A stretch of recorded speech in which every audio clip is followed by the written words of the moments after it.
Hey, what's up, everybody? Welcome to episode number 105 of the White Knuckle Podcast, powered by Ozonics. Undetectable, undeniable.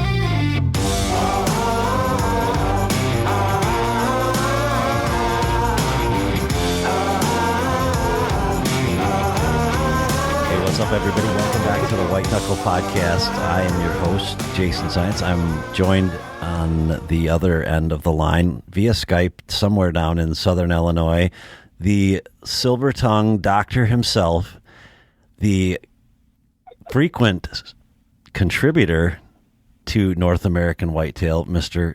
Clint McCoy. Dr. Clint McCoy. How's it going tonight, Clint? Man, happy to be here, Jason, as usual. Let's get after it.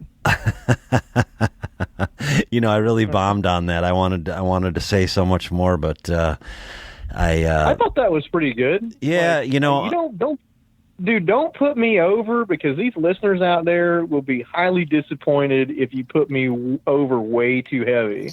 Well, if nothing else, you have a way of eloquently telling a story.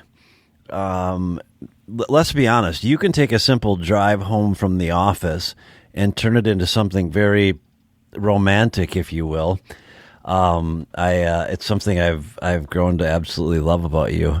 I never miss a Facebook post because they're too valuable. I never know what I'm going to hear out of your mouth or read out of your posts. So I always appreciate that, and I appreciate people watching or reading that kind of stuff. I just, I like to write. I always have since I was a senior in high school, and my English teacher in high school taught me how to keep a journal and write and do so. And it's just like a creative outlet when I do all that. It doesn't, when I'm writing, I don't have to please anyone at the time other than myself.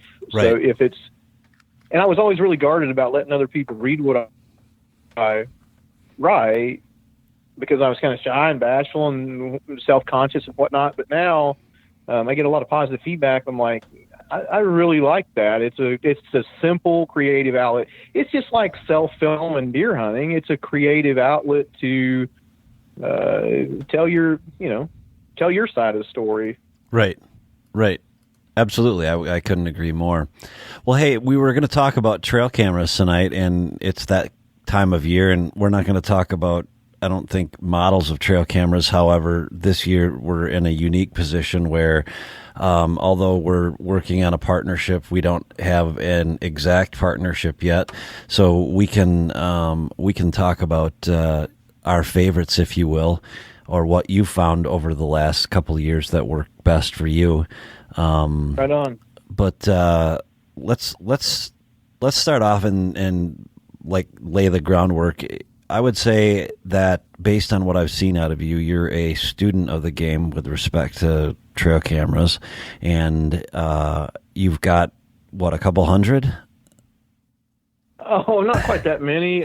We've got I've gone through a couple hundred in the last several years for sure. But between my two brothers and I, we've got, I don't know, I would say I've got anywhere between 30 and 45 deployed. Myself and my brother's got about 25 or so total between the two of them. So, I mean, you're getting some serious numbers there, but it's definitely not the average, just 2 or 3. But we definitely run a lot of them, and you don't strike gold every time you put one out. But over the years, we've kind of developed our own,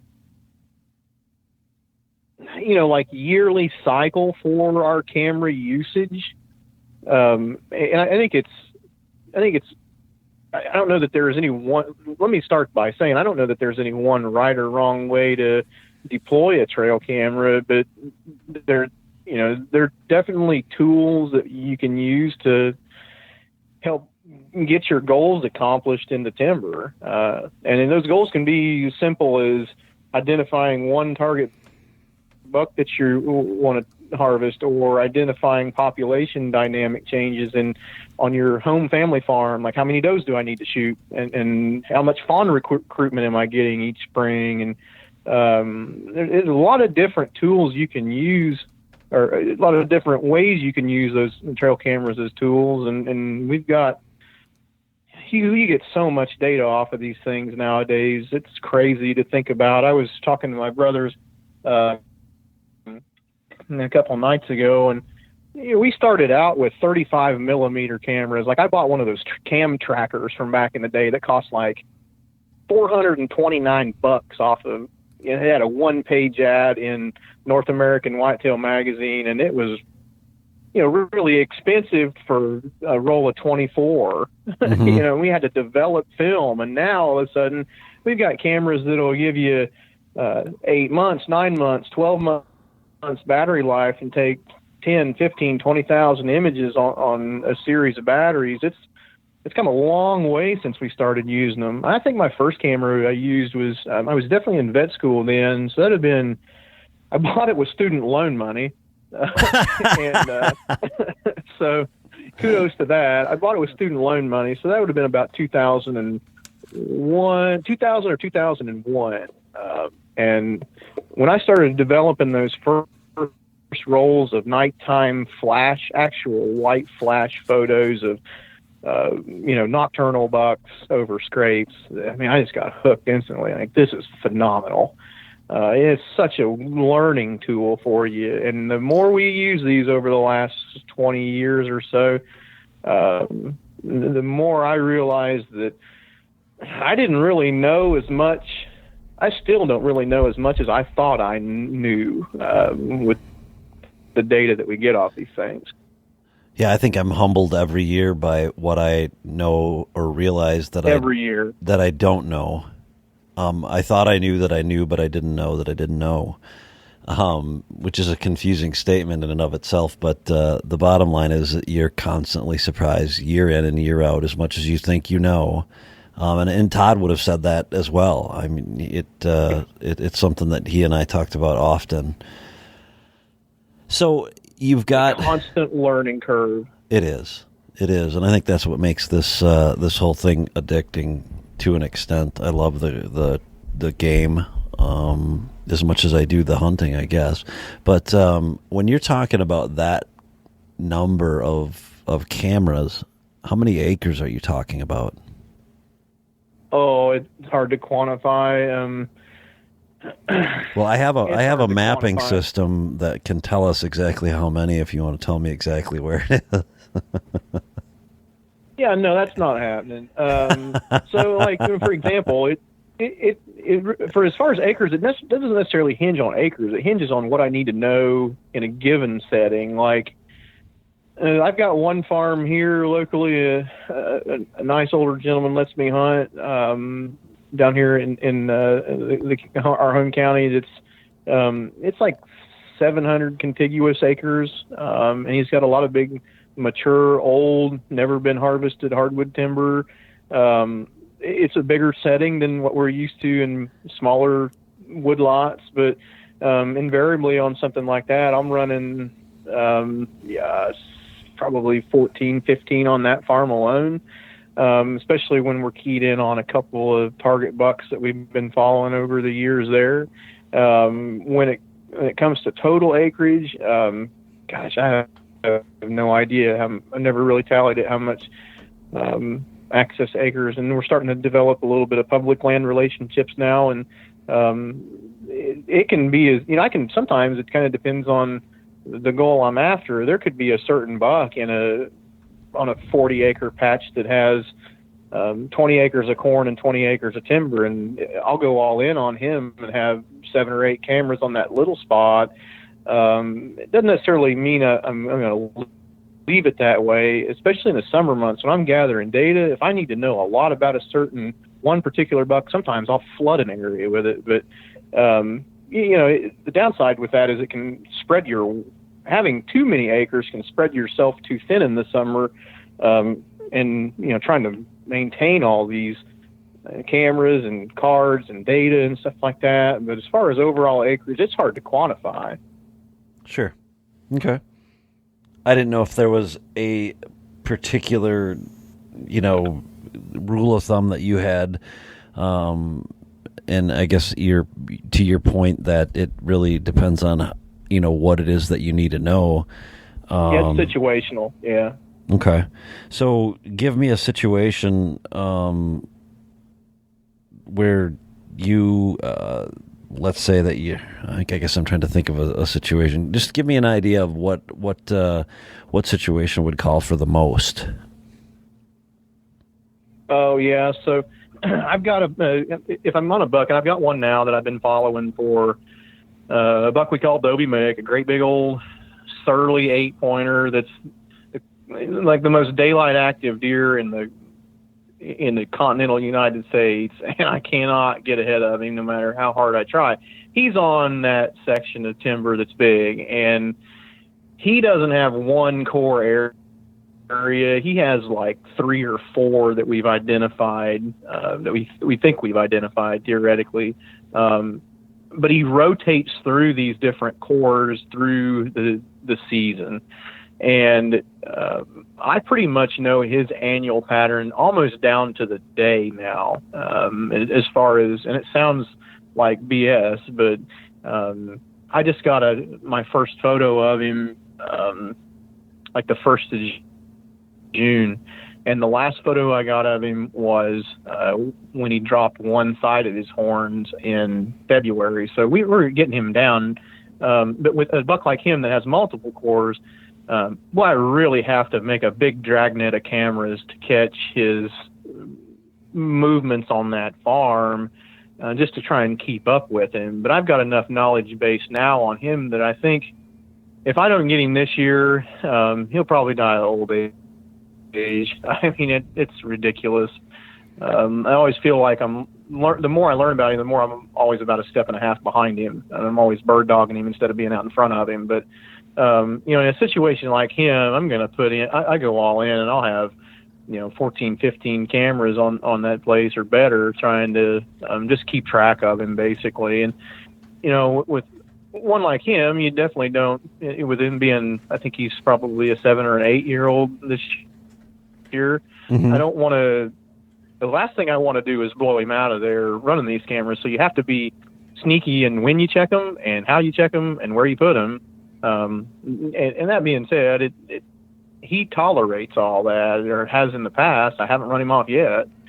So a situation like that calls for a bigger dragnet. But, again, if I've got a buck that I know is hanging in a smaller section of timber, then I'm just trying to start piecing together some like waypoints on his movements. Mm-hmm. Sometimes I'll crowd a small area with a lot of cameras, just so I can get an idea generally where he's bedding and have an idea on travel routes like to and from bedding. It's definitely situational. I don't have really one cookie cutter method how I'm using those. It has to do with terrain, and it has to do with size of property, size of timber, crop cover, a whole bunch of different factors. But when it comes to like an overall broad reaching overview, in my opinion, more cameras is always better. If you've got a couple extra cameras to spare and you're on one, throw it in there. Those cameras aren't doing you any good if they're not in the timber. Gotcha. So at what point does that switch flip for you to, go all in?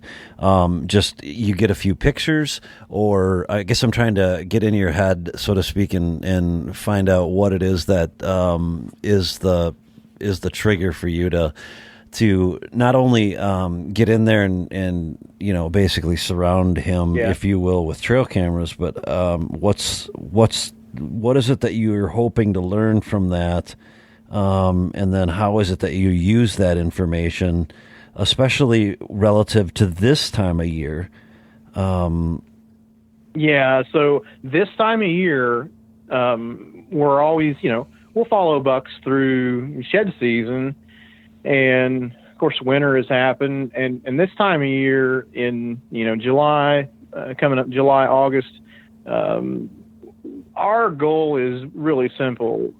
We need to have proof of life of something big enough to shoot.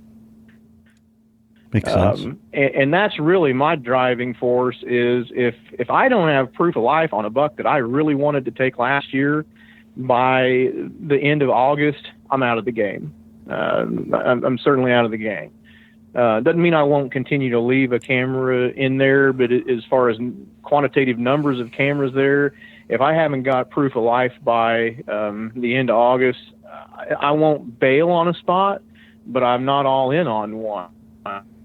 When I will go all in on one is when, if I've got one that I've been following for a year or two and he's like really super under my skin, I know he's super mature, and I have that super crave desire to find out as much as I can about him on an infinite degree. That's when I'll really get super pushy and chubby with my cameras.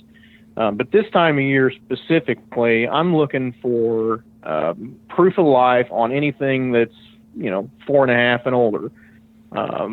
So that tends to be our strategy, and invariably a lot of those bucks will wind up coming back to their same summer ranges about every year, and kind of depending on crop rotation, food source, and whatnot. And if they've been killed or they didn't make it through winter or what have you, by the end of, certainly by the first to end of August, if they're not showed back up, then I'm probably out of the game, and I need to focus my efforts on one that I've got more intel on.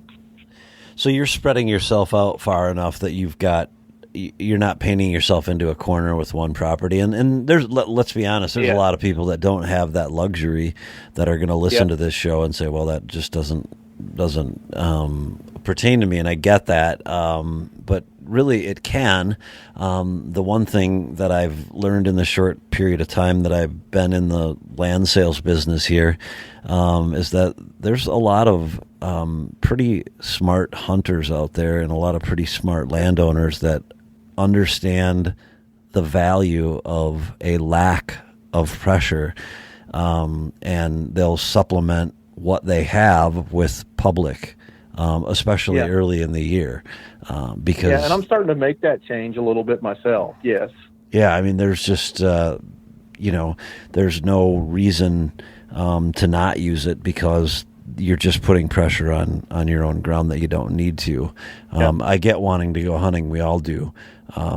Especially, early in the year, it's nice to get out there and just enjoy everything and before the pressure gets on. But I'm getting a bit off track here, but what I wanted to ask is, so you go into a property, you're looking to have proof of life, as you said, and once you get proof of life, like I have proof of life. I've got a deer that I think I sent you a video of, and he's a good buck. He looks like he's going to be a good buck. I won't know for a month or so, but so you get one picture of this deer, and since then I haven't gotten a picture.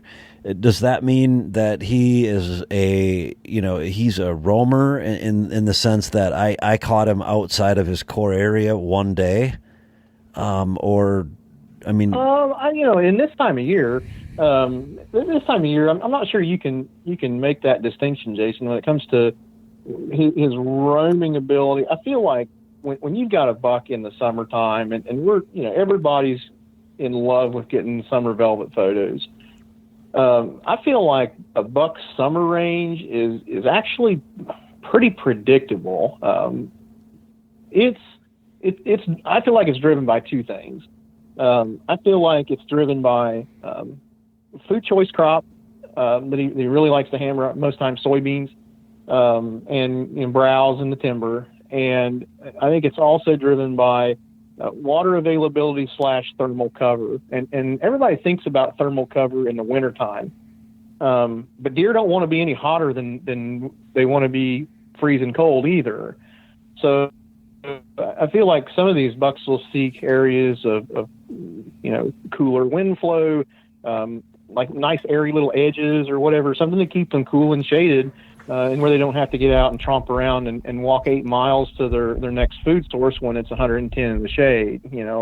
So that being said, when I get a buck that piques my interest and I get proof of life, and I've got that big broad drag net of cameras spread out all over that property, then I'm going to shrink that perimeter of cameras and coalesce those down tighter and tighter as the summer goes on. And I think, in the summertime, you got to weigh your risk to benefit ratio a little bit. Like, you definitely don't want to run him off the property in the summer, but I feel like in the summer, those bucks, and if you go in midday when it's nice and hot and they're not up roaming around, you almost have to step on them to get them to flee. They're just cored in tight.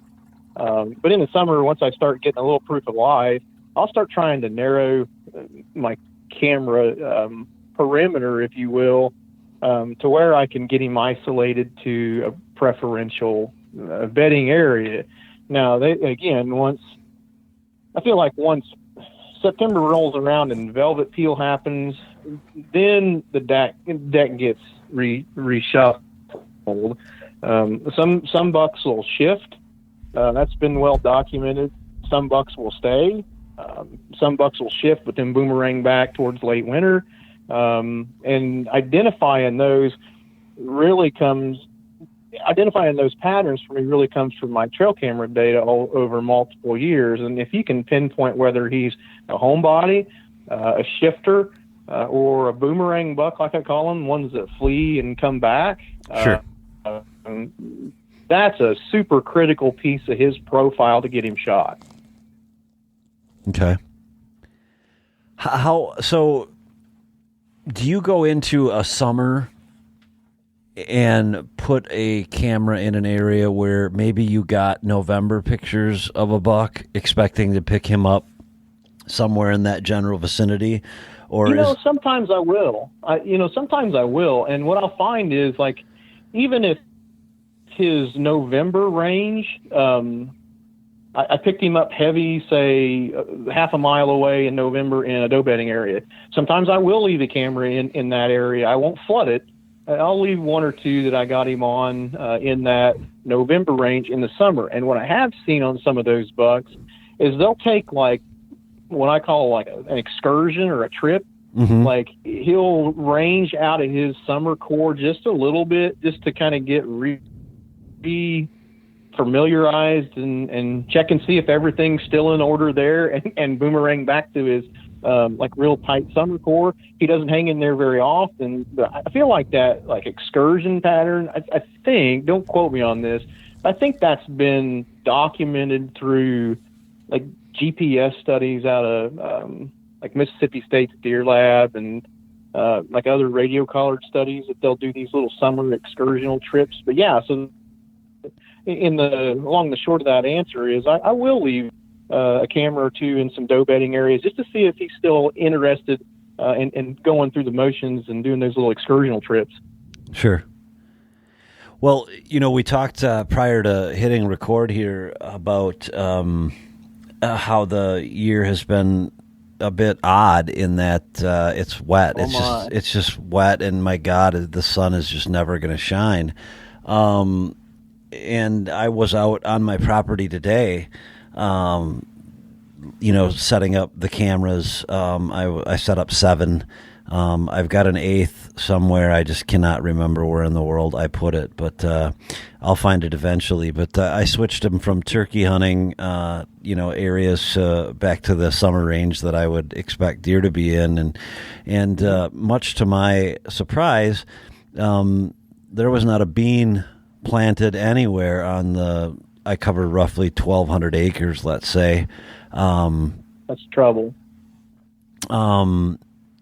It is to one extent, and then to the other, it's like, well, they're not going to get beans anywhere else. short of traveling for a couple miles, maybe they're just going to eat alfalfa. Oh yeah, yeah. Because what was beans is now alfalfa, which is great in my opinion. I've killed some nice bucks off of alfalfa. You bet. Okay, so I can quit freaking out about that. That's awesome. Cool. Well, I'm happy that I don't have to worry about that. So, all right. So let's recap a little bit here. So you go in based off of some sort of preliminary information from either be it last year's trail camera photos or whether last year means last year in the summer or last year in November or last year in December. You've got some sort of reason for being in there for the most part. Absolutely. And I'm sure that there's others, especially on a new property, you're just fishing. That's exactly right. You're trolling. And then so you pick one up, and at what point do you feel like you've got reasoning to sort of start to close the circle, if you will, on that buck? At how many pictures is it for you? Yeah. So if I'm seeing multiple repeatable patterns in the summertime and I'm starting to coalesce a general idea on where I feel like this buck might be bedding, if I can link that up with some of my postseason shed scouting, and I'll go back to my Ozonics maps and say, hey, did I find a buck bed over there, or is that plausible? That's really when the pieces start coming together. And the thing you have to kind of be concerned about is, what am I going to do with this data once season happens? Right. What am I going to do with this data if I get it? And the question you got to ask yourself is the rabbit trail that I'm following on a mature buck, is the data trail, the rabbit trail that I'm following, is it putting me in position for an advantage in killing him, or is it backing me into an area or a corner where it's impossible to get to without blowing him out or putting too much pressure on him or exposing yourself and giving yourself away? So it's always fluid. The idea here is always fluidity, but you always have to, you have to have a goal, I feel like, for these trail camera data photos. Like, everybody loves to get, giant racked alfalfa or bean field bucks in the summertime. And those are great, and I love having photos of those guys. My goal is to get usable information on some buck that I really want to take, and the goal is, what do I do with all this? Where's it taking me? What's it leading towards? Mm-hmm. So you always have to consider that as forethought. So you don't use mineral stations or anything like that? I don't think is it legal in Illinois? Yep. It is. No, it's not. Yeah. So we have to rely on food. Our ways to inventory bucks in the summer with trail cameras is twofold. We're using a lot of food sources, whether it's beans or alfalfa, like you said, or even edges of cornfields, like little hallways up against the timber. I love those little spots. Bucks travel up and down that little corridor between the edge rows of the corn and the timber, and those are all areas that we use to inventory.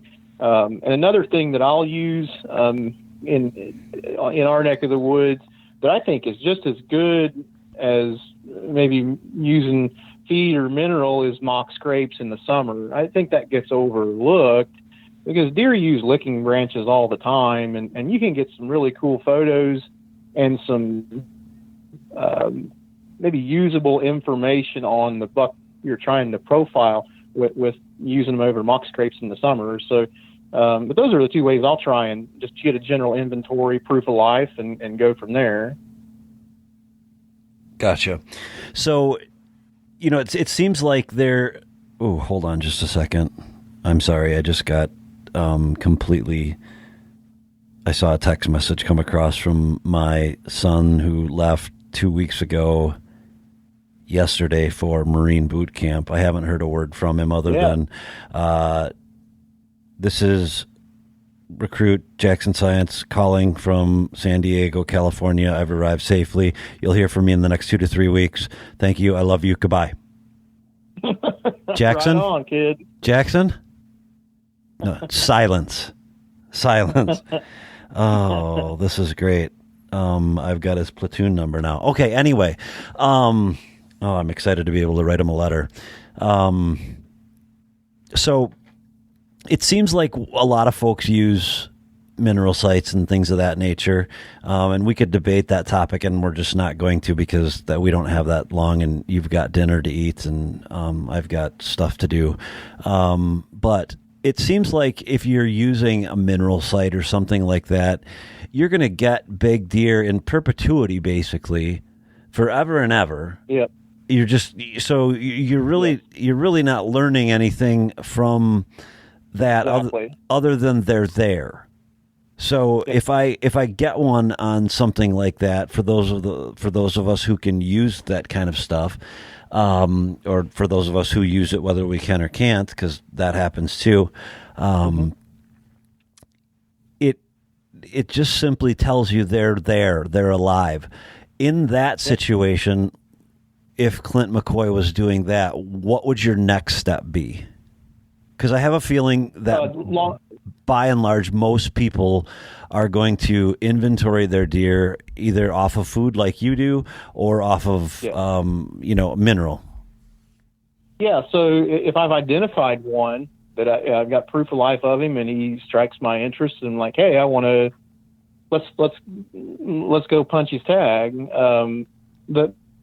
The next thing I'm going to do may not necessarily be trail camera related yet. It could lead to trail camera placement, but that's simple long range observation. So invariably, if I get proof of life over a bean field or an alfalfa source or something like that in the summertime here, my next step, not necessarily deploying a bunch more trail cameras and just flooding that area, maybe haphazardly, it's to go do some long range recon, whether it's sitting up in a little fence row with a spotting scope, or going in and hanging a lone wolf and doing some long range observation sits out of there.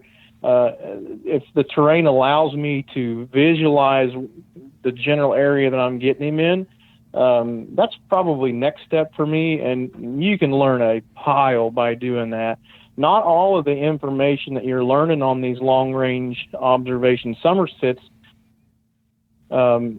gives you usable data during season, but it can. So when I get some ideas on, say, travel routes or suspected bedding areas, or maybe a water source that he's frequenting from these long range sits, that's when I'll get a little more specific with my trail camera placement. Okay. All right. Good enough. All right. So, and it's a lot of work, like packing in a stand in standing corn when it's 96 degrees at 5 p.m. Dude, it sucks. It's hot. There's bugs. There's poison ivy and ticks and chiggers, and sometimes those expeditions suck. Right. But you can learn so much by doing that. And another reason I like that long range observation is you're watching that. Once you see him in action, you're watching him in real time. You can observe his behavioral cues. You can see how he acts around other deer. You can see if he's a loner. You can see if he's pushy and shovey and aggressive, or very passive and doesn't want to engage. You can learn a lot by doing that. How does that dictate what it is that you do from there forward? Yeah, so it kind of depends on, the kind of quote profile of the buck that we're getting. But if I get one that's, strangely daylight active, and not just coming out in the last 10 minutes of, quote unquote, shooting light, even though it's summer. Mm-hmm. It's going to be super dependent on what his cues are giving me there. But when it comes to learning about his general profile, I'll give you an example. I killed a buck a few years ago that I noticed during these long-range summer sits that he was super mean, like aggressive, and he was just a jerk all the way around. And he would boss yearlings around, he would boss does around. He would make it a point just to put his face in everybody. And I thought, okay, well, how am I going to kill this deer? How about we try a decoy in the late October, and he comes strolling right up to it, ready to wail on it. Mm-hmm. So that being said, I wouldn't try that tactic that I'm learning there on a buck that I feel like is a loner, that's very passive, that doesn't want to engage. It's all about this kind of the data that you're getting. And some of those trail camera placements, after I get those long range notes made on him, can give me more clues. That's when I'll sometimes switch from still images on those bucks to video mode to get some idea on his behavior around, like my mock scrapes, for example. Okay. Let's we've covered a lot of ground, and certainly we could cover a lot more, and I don't want to take your whole night, but you've talked about mock scrapes, and we've talked about mock scrapes before. I actually just did a short video that will air at some point here in the next week, talking about the blue rope and making a mock scrape. And I made a mock scrape last year out of a I don't know what kind of vine it was, but it was, I'd say about an inch in diameter, and it, wept water for a week. Mm-hmm. And then I just took some fence posts, staples, nails, or fencing nails, and nailed it to a tree that really wasn't a scrape tree, and then used the blue rope on it. And it's just money. It's just money. I mean, it's almost like baiting them in. Go through a little bit of what you've taught me, basically, through conversation, what you do when you make a mock scrape and how it is that you go about, I guess, number one, how do you pick the spot, and then what it is that you do? Okay. Yeah. So, again, with mock scrapes, you've got to have an idea on the goal for the scrape, just like a goal for your cameras. And a lot of times in the summer, my goal on these is to either continue to inventory a buck or certain bucks on a farm, get profile cues on him through video mode, or thirdly, to set one up that I can hunt over. So those are all factors that kind of feed in, and it's kind of liquid or fluid as far as the decision-making process there goes. But, in the summertime, deer use those licking branches all the time. And I feel like the industry is geared towards urine products that you pour in the dirt. And invariably, I think that's super seasonal. I mean, how many times have you ever seen a buck work the ground in a scrape in the summer? Answer, not very many. And I would venture to guess that I don't know that I've ever seen that. But they most certainly engage licking branches. And I feel like the licking branch on a mock scrape, quote unquote, is the most important part of it. It's not so much the scrape in the ground in the dirt. It's that licking branch overhead is the great communicator. So, when we go to make one of these mock scrapes, it needs to be easily visible to them. They're not going to see it in a jungle of timber. It needs to be in a preferred travel route, like an edge or, on a ridge that pinches down or what have you. What I'll do is I'll typically make I'll trim a branch. I like oak branches because they tend to hold their leaves, and I'll zip tie it vertical straight down to the ground about belt height. And that's the thing that, okay, over time, you don't want those bucks.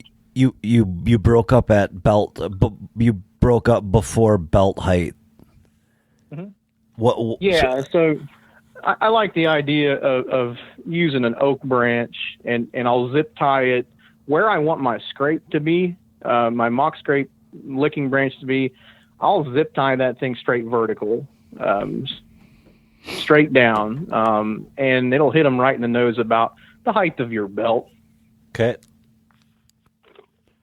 So then, when it comes to using scents in the summertime, I like to use one of two different pre-orbital products that are out there, and I started using some blue polypropylene rope as a scent wick, and I zip tie that onto my licking branch. So I've got a licking branch zip tied vertical straight down, and then I've got a blue polypropylene rope used as a scent wick zip tied to the licking branch. And the reason I use the color blue is really simple. The whitetail's biological ability to see the color blue is far superior to ours.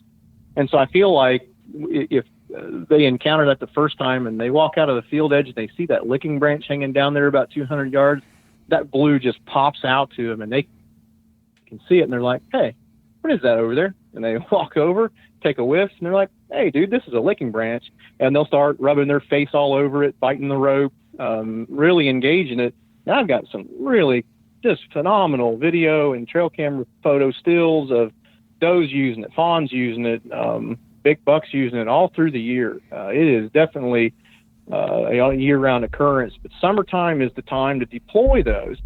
You don't want to deploy a licking branch scrape in October, right after all the bucks have kind of already got their quote-unquote social circuits nailed down.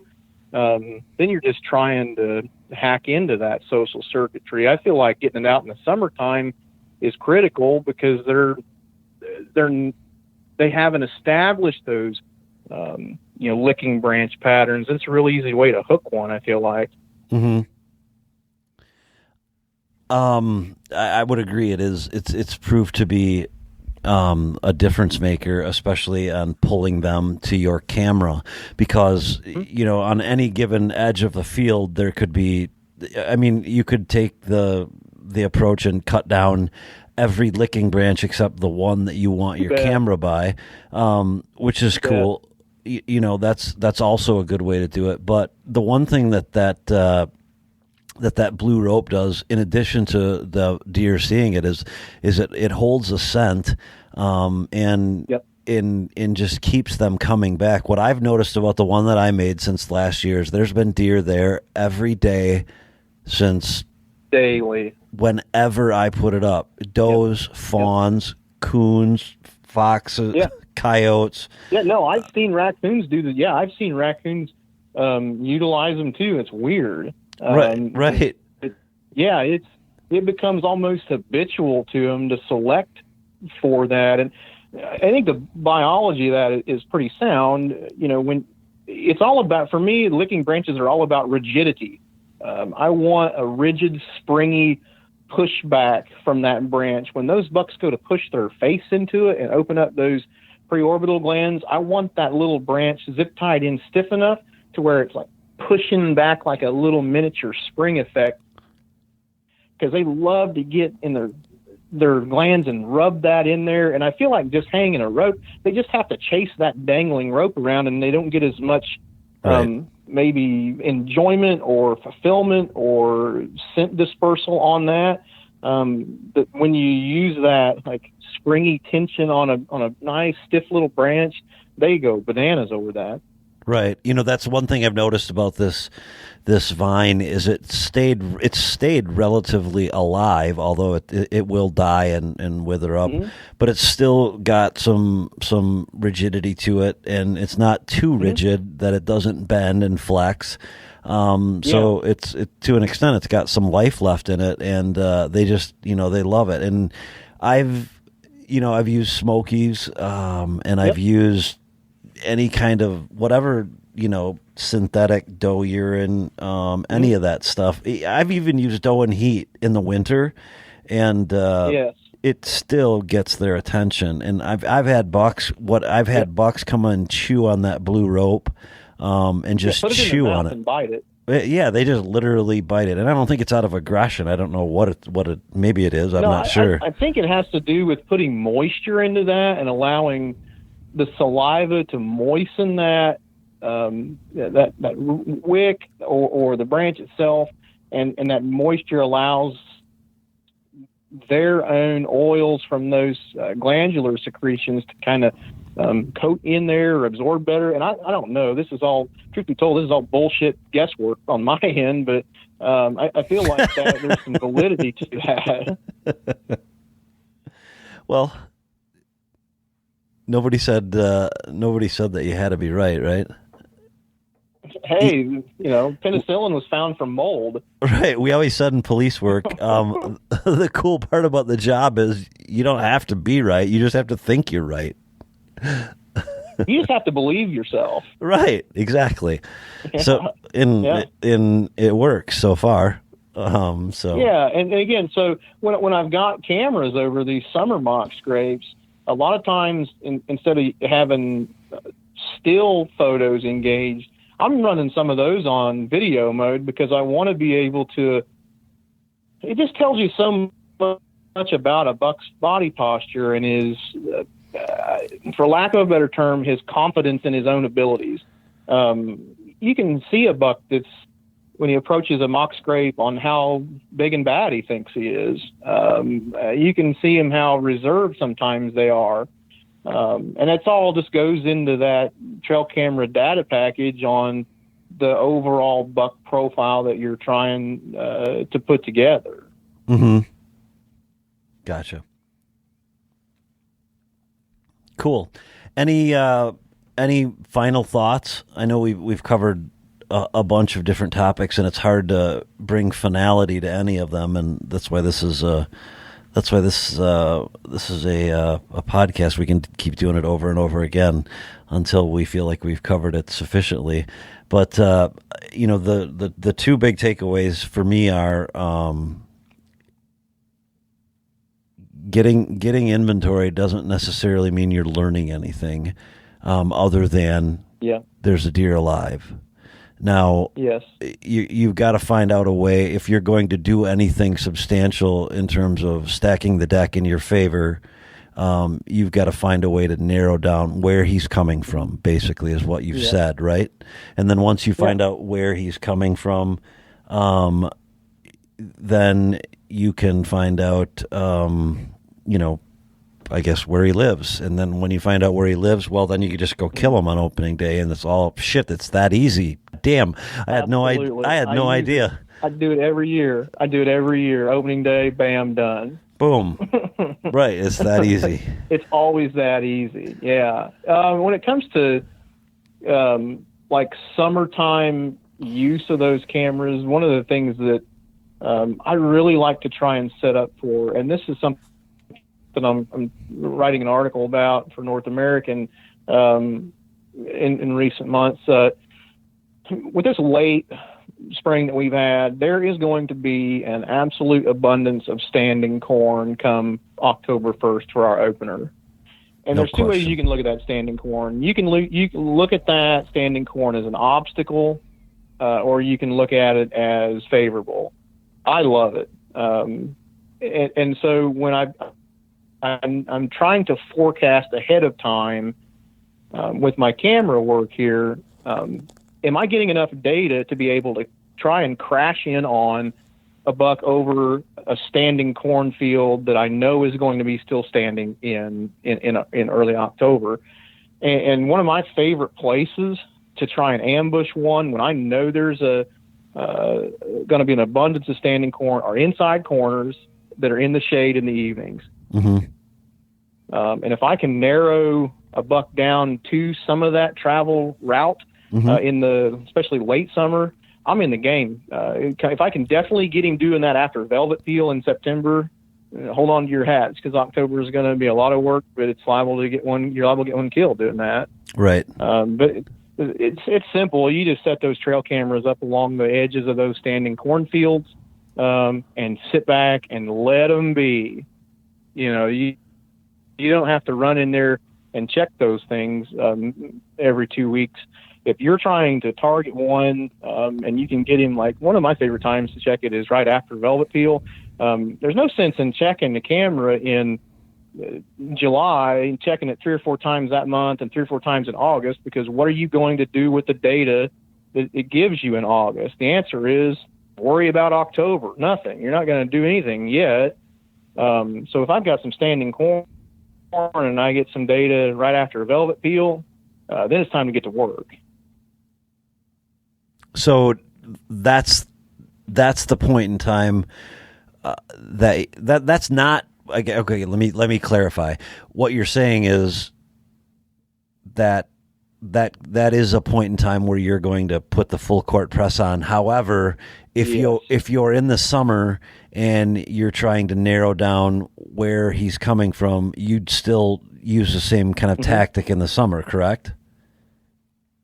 Yeah, just on a broader range, but yeah. Okay, gotcha. Okay. Yeah. All right. Anything else, buddy? I mean, we could talk about, I don't know if you want to do a spot on the types or the brands of cameras that we like or have used. I do. But over the years of running cameras, there are some that we've had that are absolute just trash, and there are some that are, I feel like, are super superior, and there's some that are kind of mid-range, and everybody likes to buy cheap cameras and save a buck, and I'm in agreement with that to an extent. Sure. But my goal for a camera anymore isn't necessarily numbers. It's, can I rely on it?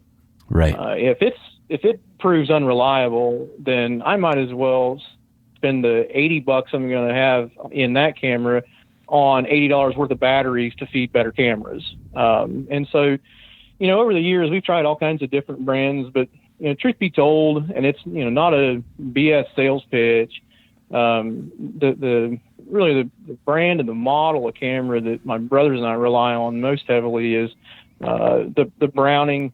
We like their Strike Force model. Right. And we like it for a multitude of different reasons, really.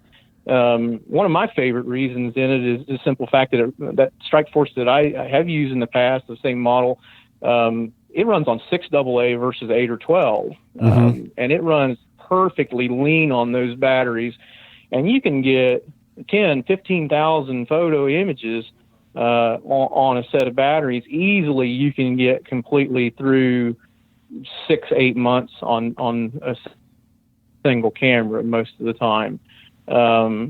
It takes excellent day and nighttime photos. The nighttime range on those is like 90 to 100 feet, and that's not a BS pitch they put on the side of the box. I've got some phenomenal night photos of bucks that are legitimately out there that far, and you can identify them, and the theme I get with those Browning cameras, we've got other models other than the Strike Force, but the theme I get out of those is how many usable images do I get per trigger?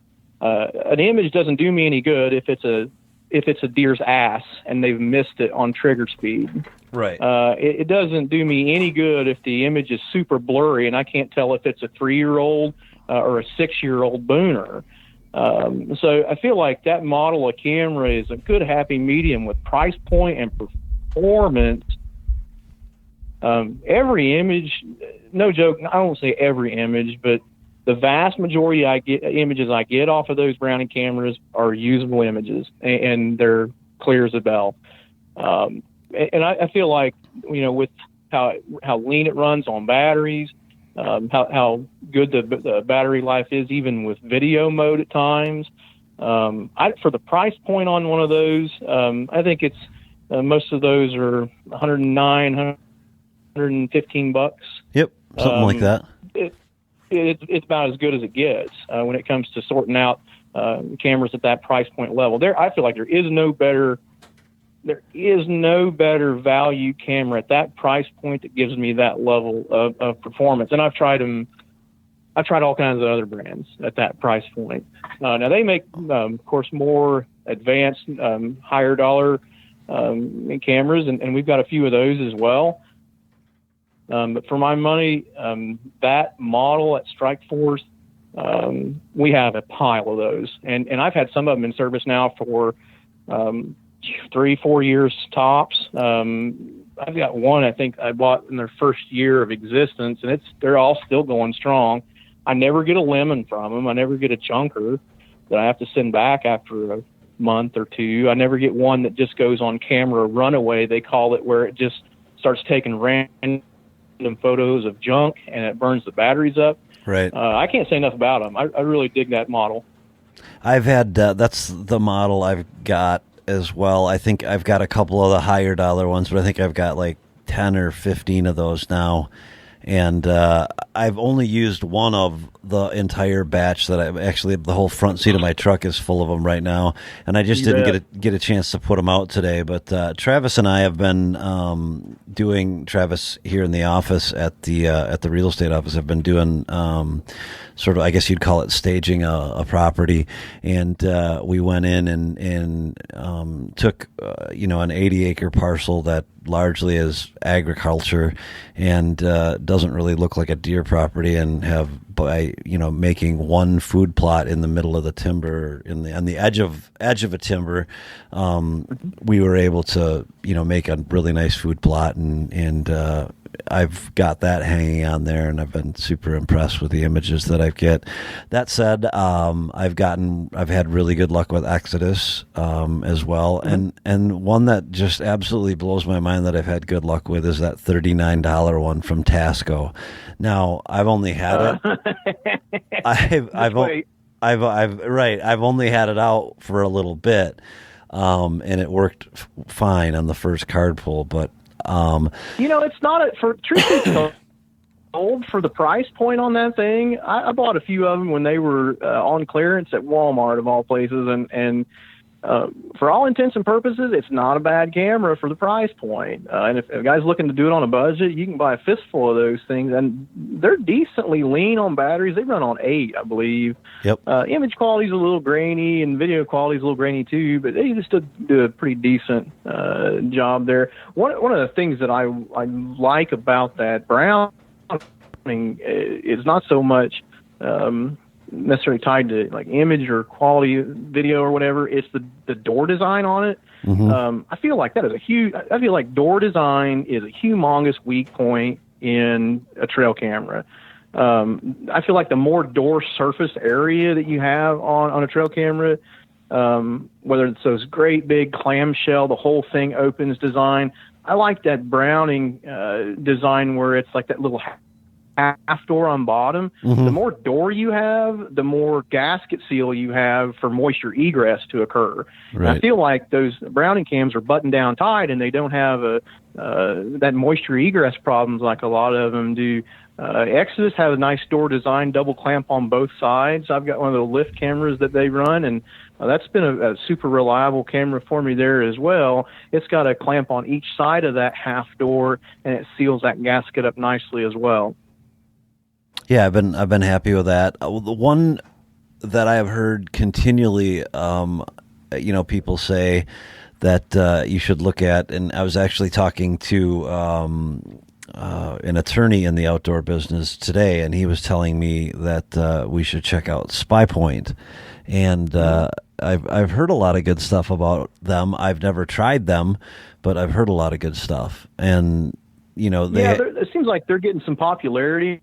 Yeah, and I too. I have not had. I don't believe I've purchased any of theirs. But they're starting to get. It looks like they're starting to gain a fairly reputable as far as reputation behind reliability. They're getting some pull. It looks like. Yeah, so that's the way it seems to me. But we'll have to do a show here late in the year when I have one of every one of them, and see which one performed better. It'd be neat to hang them all on the same tree, and but that's just not realistic. Yeah, just get them all. Just get like 20 stick and picks and screw it all into a giant cottonwood tree, and just hang every one of them there. And man, if something comes out in the middle of the night, it'll just light up like the 4th of July with passive infrared. Well, there you have it. Another conversation with the world famous Dr. Clint McCoy. Thanks, Clint, for taking the time out of your day to educate us on your method to madness when it comes to trail cameras. I'm definitely going to put that to use, because between the time that we recorded this and the time that I'm putting it together, I got a picture of, well, the one I wanted. So pretty excited to put that all together. Hey, I'm going to start to wrap things up for the day. Thanks, everybody, for being patient and letting us get through everything that happened in our world, really, in the last 6 months with Todd's passing. And boy, we've had a little bit of everything with a team member. I recently lost my father. My son went off to the Marines, as I think we talked about here in this show. So we've had a lot going on, but we're gonna get to work now, and I still have to sell property, but we're gonna do our best to bring a show to you here every week or every 2 weeks for the rest of the year. So with that, I'll begin to close out the show for the week. I just want to say thank you collectively from all of us at White Knuckle to Ozonics for their support, and really to all of our sponsors for all of their support over the last few years and through the tough time that we've had here the first half of 2019. Let's hope that we all kill a booner here this fall. So again, if you don't know it by now, you probably should, that Ozonics is factory ship direct. If you'd like to look up what they've got going on for deals right now, go to www.ozonicshunting.com. I would pay attention to their social media channels. They're going to have a big announcement here sometime, I would say, in the next 3 months. It's going to be an exciting year with Ozonics, so hang tight and keep your eyes peeled for the deals. With that, I guess that's it. Peace out.